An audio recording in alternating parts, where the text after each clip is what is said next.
There we go. All right, it's just built in an ad for when the camera goes to sleep. I guess it just defaults to an ad. I guess. Weird. All right, so you guys feeling good? Yep.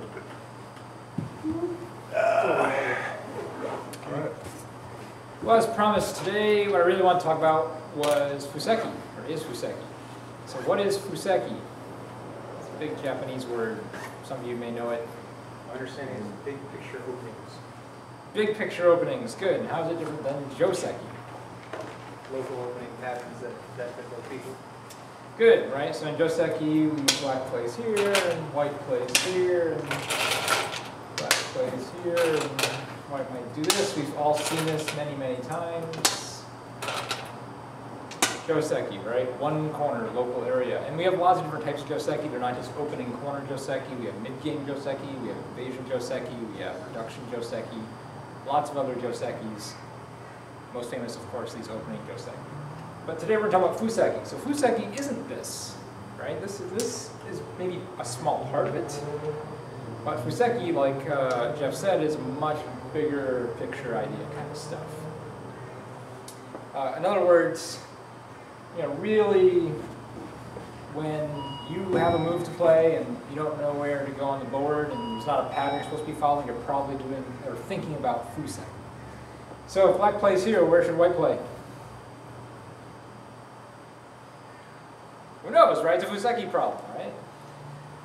There's really, I guess, 3 options, and of those 3 options, there's really 2 that you'll see frequently. Yeah, basically, in response to this, white's going to play a stone also on the 4-4 point or on a 3-4 point. Those are really the 2 options. Now, there's various 3-4 points and 4-4 points, but those are basically the only 2 moves that are played by professional Go players for the most part. If we're going to play in the 3-4 line, do we play this one or do we play this one? That or this?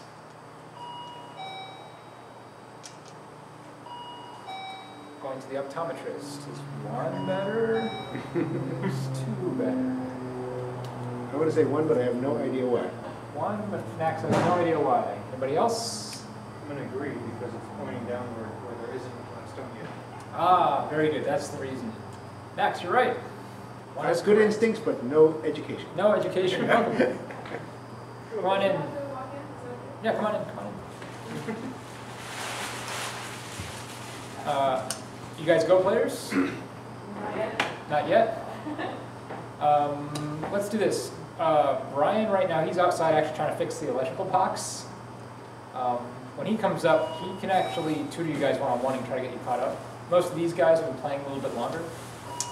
So you're welcome to just sort of sit and watch in the meantime for the first couple of minutes, and then Brian will come up and he'll show you the basics. Thank you. Awesome. What are your names? I'm Sally. Sally? Pierce. Pierce. Nice to meet you guys. I'm Nick. Pierce. Welcome. So we're talking about the opening. We're talking about, where do you play on the big board where there's stones everywhere or no stones anywhere, and where do you put them? Hey, girls. So black played this one, right? We were weighing this one versus this one. And Jeff said, well, if we play over here, this stone is pointing this way, right? It leaves more space over here. We don't want to give more space towards the black stone. We want to give more space where no one's played a stone. So we're going to point that way. We're going to leave more space on that side of the board. So does that make sense in terms of direction? Joseph? What says that the white stone is pointing in that direction? It's the number of spaces there is, right? So basically Go, you're dividing this pie, right? Think of this as a pie. And you're trying to cut this pie in such a way that you get the bigger piece, right? That's sort of the, a good metaphor for what you do most of the game. So no, I'm asking, why is the counting happening, in this case, downwards? Why isn't it not happening to the... Well, it happens both. It happens both. So let's pretend that white has a stone here, and black has a stone here. And we're really just debating between a move like this and a move like this. If I play a move like this, I have 11 spaces. 1, 2, 3, 4, 5, 6, 7, 8, 9, 10, 11. I have 12 spaces on this game. This way, I have 11 spaces. So which side of the pie is bigger? this one, right? I know it's only one line difference, but I mean, let's go. And one line of difference is huge when you get to a high enough level. So when we go this way, we only have 11 spaces of difference, right? And that's okay because I'm sharing this with my opponent, right? If we're going to divide the pie up between us, I want to divide the pie between us in the smaller area. Where I already have 2 stones, I want that to be bigger. So where I'm getting pie, I want it to be bigger, have more space. Whenever I'm sharing with my opponents, I want less space. So that's sort of the general key point here. Momo. So why is bigger better? I mean, bigger is better if I get all that, but isn't bigger more invadable too? Well, but here's the difference. If I play this way, you can say, yes, you know, white is more susceptible to invasions, black can go in there, it's bigger, I'm being more greedy, black can go in and break it up. But if white plays this way, the problem is that 11 spaces, 11 spaces, 11 spaces, 12 spaces. Whose move is it? Black. Black. So if I'm white and I play a move like this, right, there's 3 spots on the board that are all 11 spaces apart, right? We've divided the pie, 3 equal pieces of pie, right? 11, 11, 11. Over here, there's one slightly bigger piece of pie. Who's going to get it? Black. It's black's move, right? So black, no thinking, comes over here, does something like this, tries to make all of this black pie. So that's the difference. It's black's move next. If it's white's move next, sure, you can play this. And you actually see in games where you have a very a similar situation, but slightly different in terms of order. Ooh, that kind of hurt. Black plays here, white plays here. Black plays here. This is weird. What did black just do? So that was gonna be my question. I feel like I'll do this sometimes because I want to build a wall facing my other stuff. Okay. But I don't know if that's a good idea.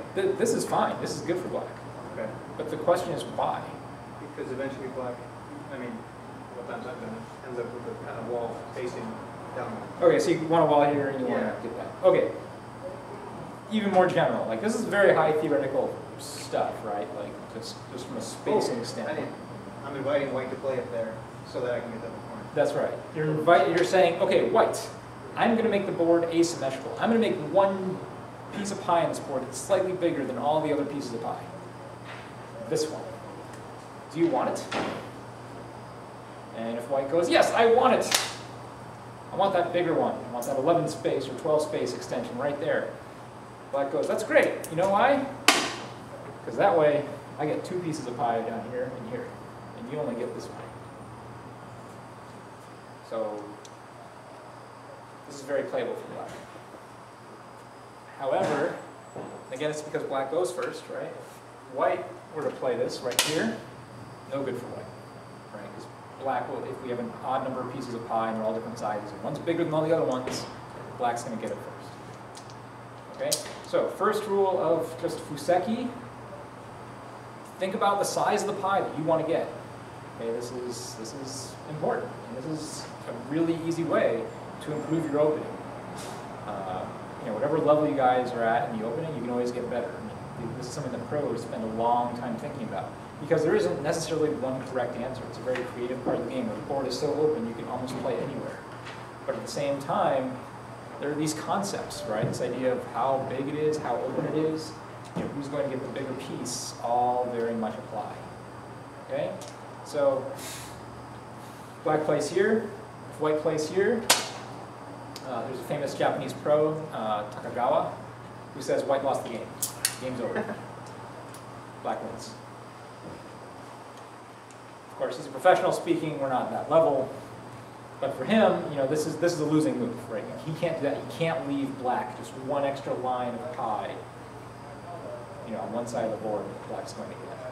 That's a losing move if you're a professional Go player. That's intense, right? But if we just keep playing normally, right? Black plays here, white plays here, black comes over here, pushes this against the wall.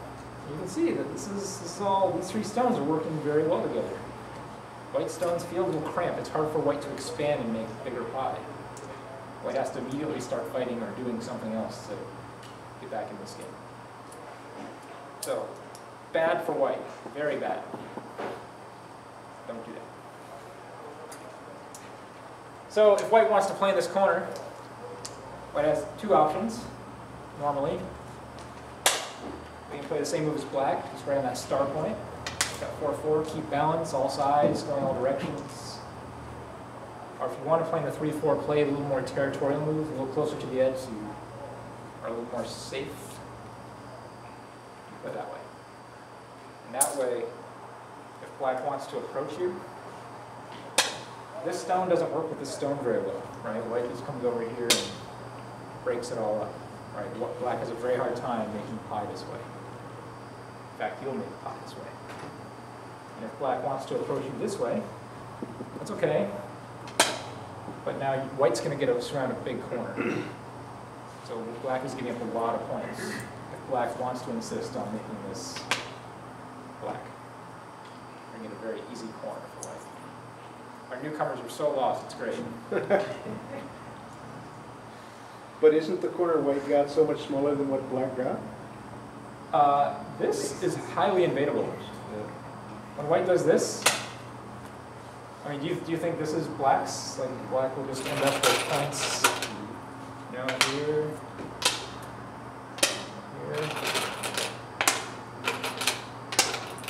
I mean, yes, white's smaller than black, right? But how many more stones does black have to play? I think you're assuming that black will get all that. There's no way black's going to get all that. Because white can play very easily. You know, simply, if you just want to break this up, broken up. Very easy. White can still come in here. Just break it up that way too. Later on, you guys will learn about moves like this. Break it up that way. Lots of great ways to break up this area of influence for black. But you're right, black does have a lot of influence there, but I'd be happy as white. Because this is very hard to break up. It's very close to the edge, there's two stones. You know, black can come in here, and there's a weak point, right, peeping at this hole right in the middle of these two stones. And, you know, you can live. I mean, black won't die. But, for all you guys who played Go before, what is white getting here? This really big wall. And black's not alive yet, right? Black might still get surrounded and die. So black still has to keep playing moves here. And now, once white has this wall, not only are you going to come in here and break this up, but you're actually going to attack these two stones. You're going to drive these two stones in your wall, and you're going to try to surround them. You're a little, you know, you're a little mouse scaring the elephant into your trap almost. Like this is a trap for these black stones in. Okay, so black can break it up. I mean, it's possible, but black's going to pay a lot to do it. Black's going to get in trouble. Okay.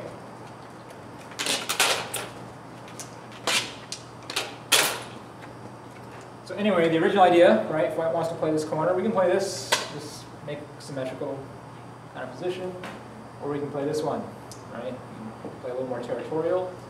You could even play this one, extremely territorial, but this is pretty rare. That's all I'll say. Those are basically your options. If you want to play that corner in the opening, play that one, or you play that one. That's basically it. That's it. I know of all the different spaces on the board, these are the two that, you know, all of the best Go players have agreed on are the best moves in that corner.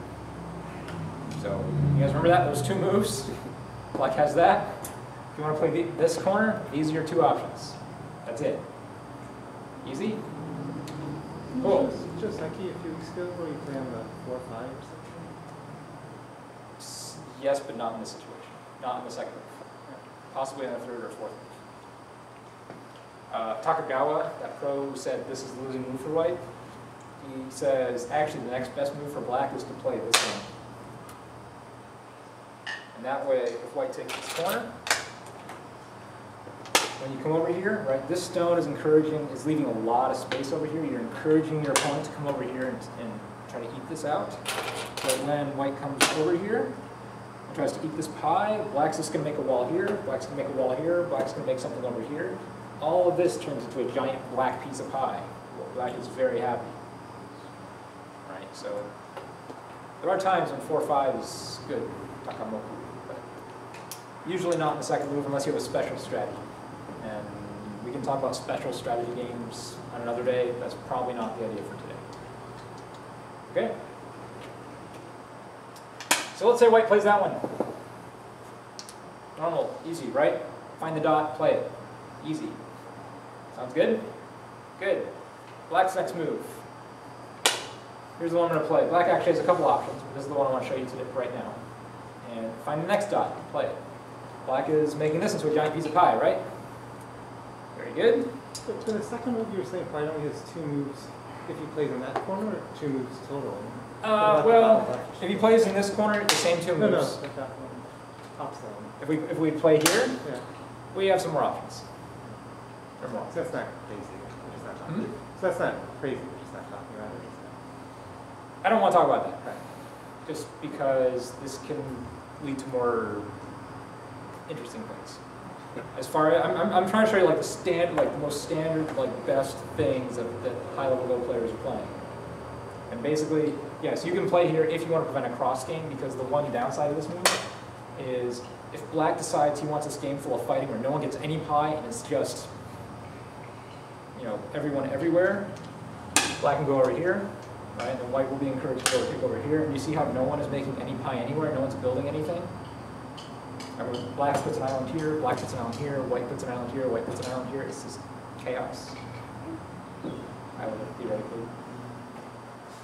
If, as the White player, you do not want this, sure. You can prevent that, encourage Black to take another corner, so you can get a corner for yourself. Right? No chaos, I have pie, White has pie, everyone's happy. Yes? So anyway, going back to this, White plays here. I want to have Black play here, and White to play here. You guys have probably seen this before. How many of you guys have played a game like this? Raise your hand. Hey, look at that. Caitlin, you haven't played a game like this? Oh, okay. Right, this is one of the first openings you learn, right? Anyone know what this is called? This formation? I don't know the Korean or the Chinese, but the Japanese is ni rensei. Ni means 2, and I think rensei means star points. That's how it translates, roughly. So they say you have the 2 star points. 1, 2, like constellation in the sky, ni rensei. If it's Black's move, which it is, and Black plays a third of these points, the 3rd star point right in the middle, anyone know what this is called? Sun rensei. 3 star points. San means 3 in Japanese, right? Ni, sun. You guys ready for the Olympics? Yes. All right, when you're watching the Olympics, when you're watching in the pool with the divers, watch the Japanese team, and you'll hear them go, ni, sun, and then they'll jump. It's great. Okay? So, ichi, ni, san, san's 3, we have san rensei, 3 star points. How many of you have seen this before? Oh, just 2? 2.5? 3? Okay. What does Black want here? What is Black trying to do?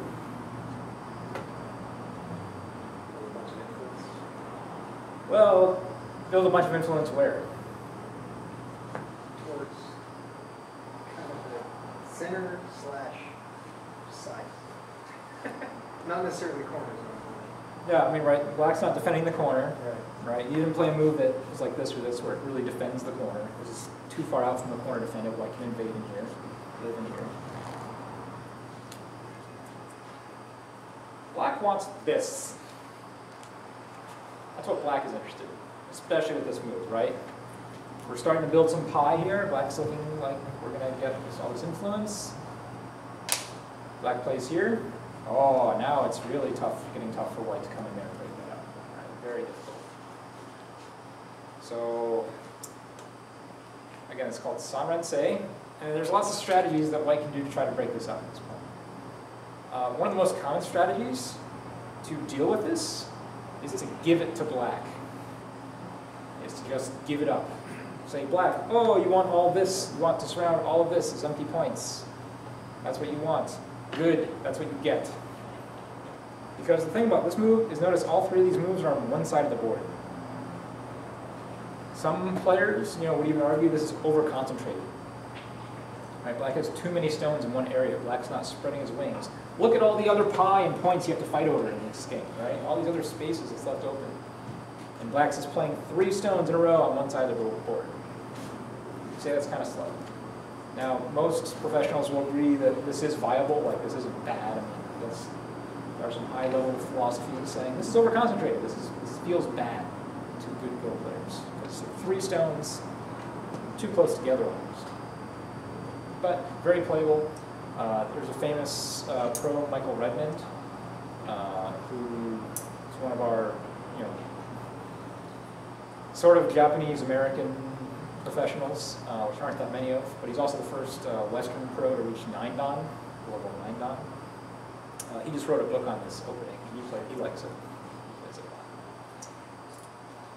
Just came out 3 months ago. You'll read Michael Redmond's book on this formation. Does he really play it all the time? The last few games I've seen him play, he hasn't played it all. But in his book, it's all examples from his games. Well, he wants to sell a book. He wants to sell a book. We all want to sell books. Well, I mean, sure, I guess. I don't know. But he wrote a book on it anyway. It's a huge book, too. I mean, it's just on this, though. It's just on this. He knows we can't argue with him. So.